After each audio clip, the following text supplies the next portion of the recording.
오늘도 예배자를 지키고 계시는 모든 친구들, 그 선생님들을 사랑하고 축복합니다. 일주일 동안 잘 지내셨죠? 네. 옆에 있는 이렇게 축복해 볼까요? 함께 해주셔서 감사합니다.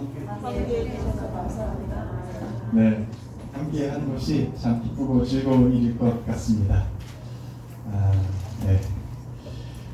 저마다 말이 잘 안 떨어지네요. 저마다 사람들이 살다가 보면은 힘들어하는 것이 있습니다. 누군가는 다이어트를 하는 게 힘들고요. 누군가는 아침에 일찍 일어나는 것이 힘들기도 합니다. 그리고 누군가는 일찍 자는 것이 더 힘들기도 합니다. 그런데 사람들마다 거의 공통적으로 힘들어하는 것이 하나 있다라고 보면은 그 중에 하나는 아마 오늘 설교 제목이 아닐까 싶습니다. 익숙한 것과의 이별. 여러분, 익숙함은 편리함이기도 합니다. 익숙한 길로 다니면 틀릴 일이 없고요. 익숙한 사람들과 만나면 불편하지 않습니다. 그리고 익숙한 음식을 먹으면 탈이 날 일도 없습니다. 익숙한 장소를 가면 마음이 너무도 평안합니다. 그래서 사람들은 살아가는 동안에 가능하면 새로움보다는 익숙함을 훨씬 더 추구하는 사람들이 훨씬 더 많이 있습니다. 그리고 사실 저도 그렇습니다. 처음에 제가 대형교회에 부임하니까 많은 분들이 저의 MBTI를 물으시더라고요. 저의 MBTI는 뭘까요? 뭐라고요? 네, ETJ인 ISTJ입니다. 상담사분이 제가 상담을 하면서 제가 이제 ISTJ라는 것을 알게 되었는데 되게 이렇게 신기한 유형이라고 하더라고요. 왜냐하면 사람들은 보통 검사를 하면 뭐 I 좀 이렇게 반쪽 이렇게 가는데 저는 I면 I에 완전 치중돼 있고 S면 S에 완전 치중돼 있고 T는 T 쪽으로 J는 J 쪽으로 완전히 불균형으로 이루어진 굉장히 이상한 MBTI라고 하시더라고요. 목회를 하다 보니까 성격이 자꾸 만들어지기도 하는 것 같아요. 제 원래 성격이 이렇진 않았는데 뭔가 좀 더 조심해야 되고 말도 아껴야 되고 행동도 조금 조심하다 보니까 자연스럽게 그냥 원래 I가 아니었는데 I로 간 것처럼 보이는 것 같습니다. 중요한 거는 저와 같은 ISTJ가 가장 힘들어하는 것은 변화를 좋아하지 않습니다. 그러니까 불확실성을 되게 싫어해요. 뭔가 갑자기 빵 터지고 갑자기 빵빵 일어나는 일들에 대해서 되게 마음이 불편합니다. 그래서 저는 불확실한 것들, 제가 계획하지 않았던 것들, 저의 계획에서 어긋난 것들을 굉장히 힘들어하고요. 이 불확실성을 오늘 저의 말로 조금 풀어서 표현해 보자면, 저라는 사람은 익숙한 것과 이별하는 것을 가장 힘들어하는 사람입니다. 그래서 저는 익숙한 사람과의 이별들을 굉장히 힘들어합니다. 누구나 마찬가지일 거라고 생각합니다.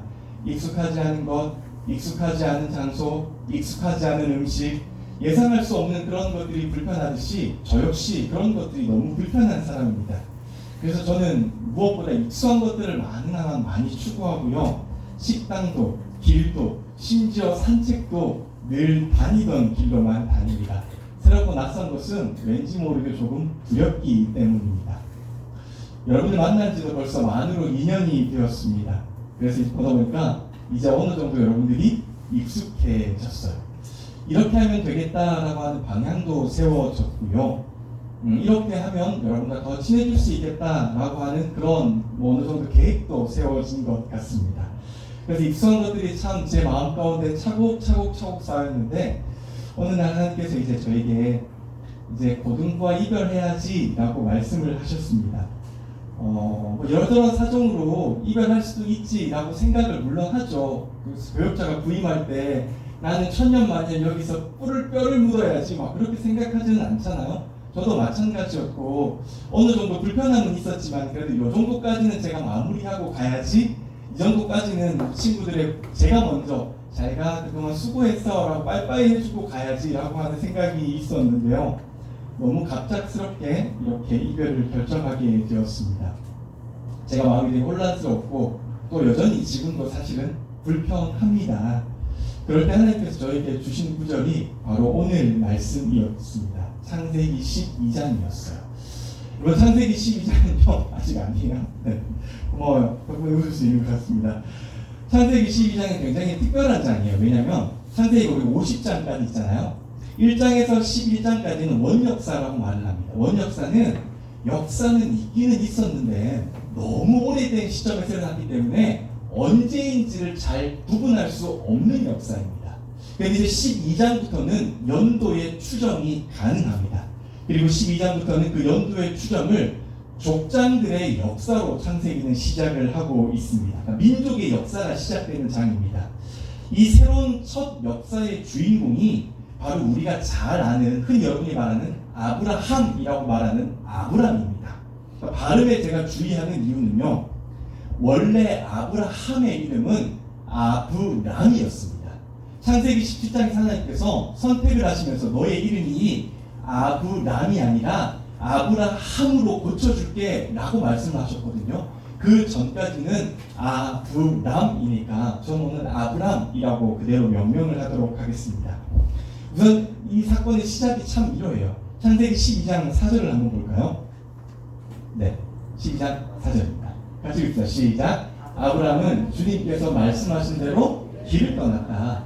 롯도 그와 함께 길을 떠났다. 아브라함이 하란을 떠날 때에 나이는 75이었다. 그러니까 하나님께서 아브라함을 75세 때 지금 부르신 거예요.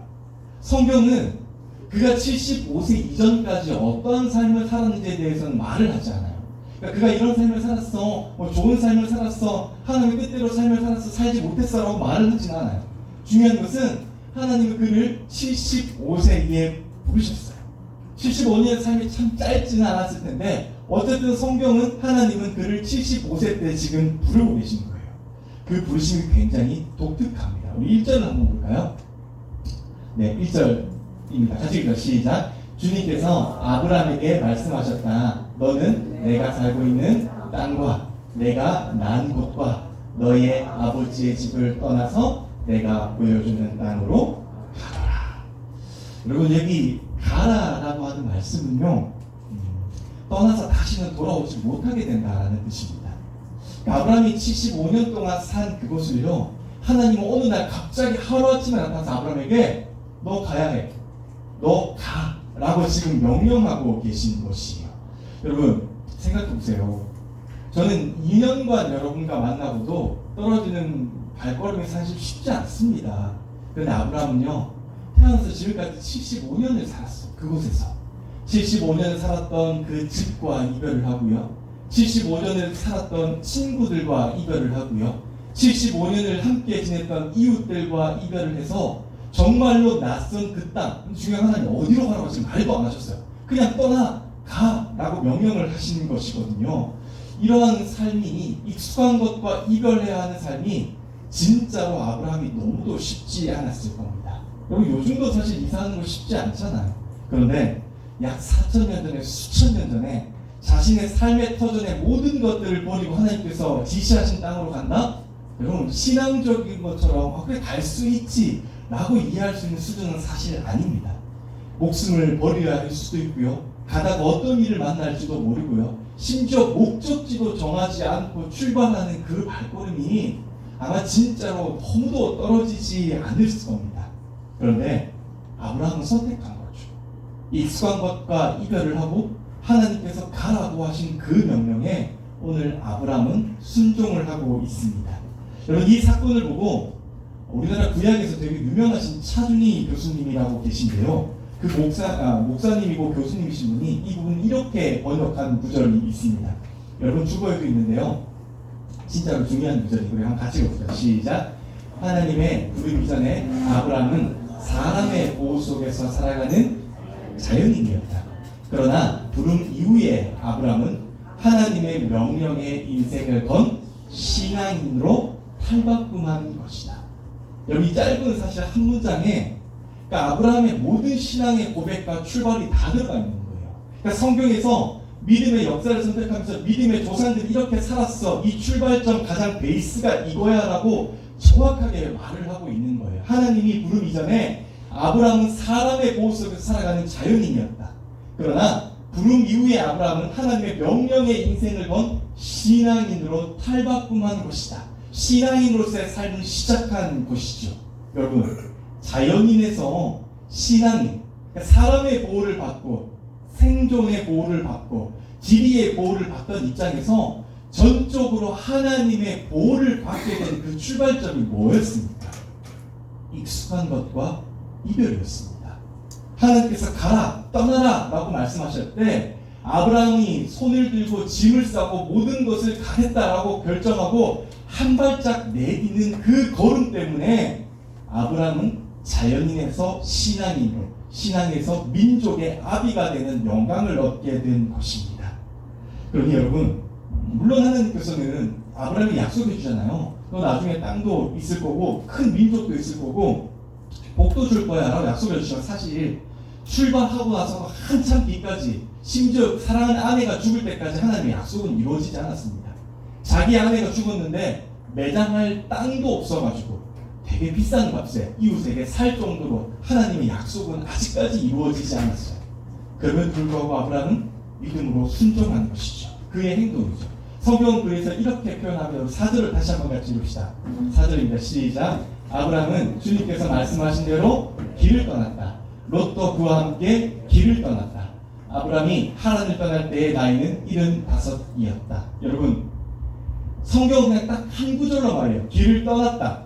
길을 떠났다. 75세였다. 여러분, 근데 이 한 구절 가운데 아브라함이 얼마나 많은 고민이 있었겠어요. 사실 가고 싶지도 않았을 거예요. 하나님, 이거 제가 잘못 들은 건 아닐까요? 하나님, 이거 제가 오해한 건 아닐까요? 하나님, 이거 가면 진짜로 쉽지 않아요. 이사는 어떻게 하고 어디로 갈지도 몰라요 라고 하는 그 수많은 고민과 염려가 있었음에도 불구하고 성경은 그 모든 것들을 기록하지 않고 그냥 떠났다 라고 이 한마디에 모든 것들을 정리하고 있습니다. 하나님이 떠나 라고 할 때 떠났다 라고 하는 것이 바로 신앙의 자세라고 오늘 성경은 저와 여러분에게 말을 해주고 있습니다. 여러분, 강정훈 목사님이 지은 생활 거룩이라는 책에는 이런 구절이 등장합니다. 예수님을 믿는다는 것은 세상과의 작별이다. 익숙한 것들과의 고별이다 라고 말을 합니다. 강정훈 목사님은 피치 못할 사정으로 아내를 잃어버렸던 목사님이거든요. 그리고 그러한 목사님께서 두 번째로 지은 책이 생활 거룩이라는 책인데 그 아내를 잃고 난 슬픔, 정말 뼈저리게 사무치는 그 슬픔 위에 그가 고백했던 게 뭐냐면 예수님을 믿는다는 것은 세상과의 작별이야. 익숙한 것과 이별하는 것이 예수님을 믿는 일이야. 그게 신앙인의 삶이야 라고 고백하고 있습니다. 저와 여러분의 삶도 사실은 마찬가지입니다. 신앙인의 삶은요, 말씀에 전적으로 순종하는 삶이고요, 그런 삶 가운데 사실 하나님은 많은 부분에 있어서 세상과의 작별, 익숙한 것과의 이별을 하나님께서 명령하실 때가 많습니다. 저는 저와 여러분이 이 이별과 고별 가운데서 하나님을 선택하는 저와 여러분들이 되었으면 좋겠어요. 사랑하는 여러분, 제가 예전에 도깨비라고 하는 드라마를 진짜로 재밌게 봤었습니다. 공유가 진짜 멋있지 않습니까? 근데 멋있는 사람이 하나하나 하는 말들이 어쩜 그렇게 주옥같이 멋있는 말들이었는지 모르겠어요. 공유가 이런 말을 하지 않습니까? 그러니까 너와 함께한 모든 시간이 눈부셨다. 날이 좋아서, 날이 좋지 않아서, 날이 적당해서 모든 날이 좋았다 라고 말을 하잖아요. 여러분과 함께한 2년의 시간이 저에게 사실은 그런 날이었습니다. 늘 좋지 않았습니다. 그런데 그것조차도 좋았습니다. 날이 좋아서 혹은 날이 좋지 않아서, 날이 적당해서 모두 여러분과 함께한 시간들이 참 행복했고 또 너무도 의미 있는 시간이었습니다. 우리가 비록 물리적으로는 이제 멀리 떨어져 있겠지만요, 우리가 익숙한 저와의 또 이별을 하시겠지만요, 우리가 반드시 이것 하나만은 기억하셨으면 좋겠습니다. 중요한 것은 이것입니다. 오늘 저와 여러분의 삶에서는 아브라함과 같은 순종이 있어야만 합니다. 하나님이 가자 라고 하실 때 가야 하는 것이 신앙인이고요, 하나님이 멈추자 라고 하실 때 멈추는 것이 신앙인입니다. 가야 할 것을 알지 못하고 모든 불확실 속에서 하나님을 쫓아갔던 그 아브라함의 신앙과 그 결단이 저와 여러분의 삶에도 있었으면 좋겠습니다. 그리고 이런 아브라함의 신앙이 수천 년 전에 아브라함만 그렇게 살았어, 이제 그런 건 끝이야 라고 하는 것이 아니라 오늘 2022년 4년을 사는 저와 여러분에게도 똑같은 그런 고백이 있었으면 좋겠습니다. 저도 그런 마음으로 새로운 영역을 향해서 걸음을 뗄 것이고요, 여러분도 역시 그런 마음으로 신앙의 자세로 한 걸음 한 걸음 정진하셔서 우리가 다음에 언제 어디서 어떻게 만날지는 모르겠지만 되게 좁더라고요. 우리나라가 언제 어느 곳에서 반드시 만나게 되어 있더라고요. 그런 만남 가운데 목사님 저는 이만큼 성장했어요. 하나님께서 가라고 할 때 갔고 멈추라고 할 때 멈춰서 저는 이만큼 큰 사람이 되었어요 라고 함께 고백할 수 있는 그런 참 아름다운 고등부 공동체가 되시기를 주님의 이름으로 간절히 축복합니다. 찬양 여러분 나오실까요? 여러분 그럴 것 같습니다. 우리 신앙의 삶이 결국은 하나님의 명령과 하나님의 말씀하시는 것들을 얼마나 잘 이루느냐 하는 것들의 싸움인 것 같습니다. 오늘 우리가 함께 마지막으로 주님을 예배하는 것 결단 찬양 드릴 때 여러분 신앙의 삶은 예배하는 삶이다 라는 것을 반드시 기억하시고 예배하는 자가 하나님과 함께 동행하는 자이고 그런 자가 결국 하나님께서 가라고 하실 때 가고 멈추라고 하실 때 멈출 수 있다 라고 하는 것을 반드시 기억하시면서 우리 함께 결단하면서 하나님께 찬양하도록 합시다.